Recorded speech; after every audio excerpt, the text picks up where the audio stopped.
Face au deuil et à la dépression, sommes-nous tous égaux? Pas forcément, selon Bruno Solo. Sur Europe 1, le comédien a confié que pouvoir jouer sur scène dans la peau d'un autre au moment de la mort de son père lui a permis d'affronter ce moment de douleur avec plus de douceur. Un luxe réservé aux artistes? Perdre l'un de ses parents, cela fait mal, mais perdre les deux, c'est encore plus douloureux. Ces 2 dernières années, si Bruno Solo a continué à faire rire sur scène, il avait en privé toutes les raisons de s'effondrer, mais d'une certaine façon son métier l'a sauvé. Bruno Solo a d'abord perdu sa mère, puis son père. Comme beaucoup d'artistes, à l'image de Céline Dion qui a décidé de ne pas annuler son concert le jour de la mort de sa mère, Thérèse, le comédien a décidé, lui aussi, de continuer à monter sur scène.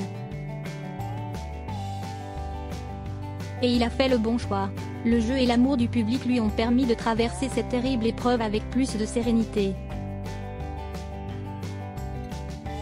Quand j'ai perdu mon papa, j'étais sur scène, et le fait de pouvoir jouer un autre chaque soir m'aidait à traverser ce moment.